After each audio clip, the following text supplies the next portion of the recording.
Hey everybody, it's Mike Sabraki, and today is the Friday of the first week of Lent, and the gospel is pretty interesting from Matthew.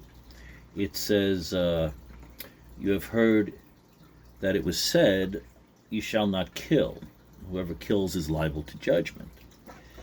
But I say, whoever is angry with his brother is liable to judgment.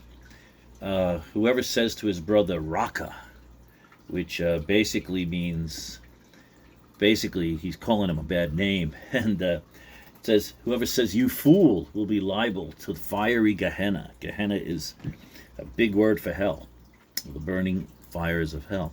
So, for starters, I have to remind myself about this for this evening because it's a Friday evening, and I'll be driving to church to lead the music at Stations of the Cross.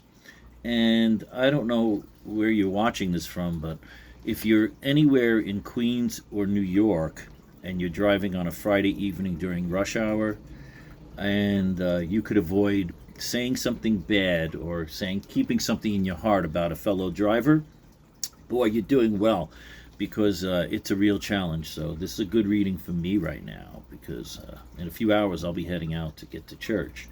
And it's only 6 miles away, but hoo.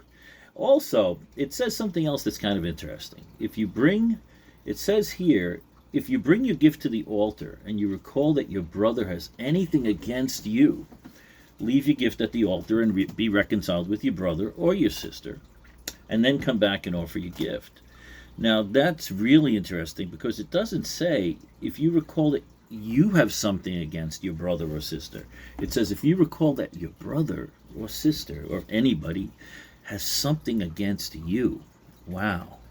Like, it goes both ways, folks, right? So that's an interesting little part of this gospel. That, what's the word I'm looking for? Anyway, it's two ways, okay? So if somebody has something against you, you should really fix that.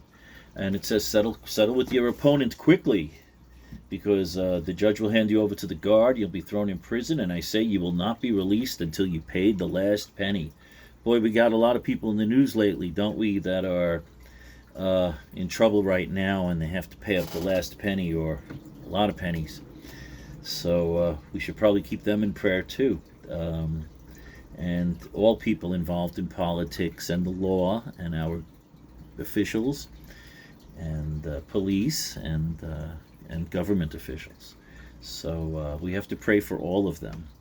So at this point, though, this is good for Lent. We're supposed to be going into the desert with Jesus and coming out changed.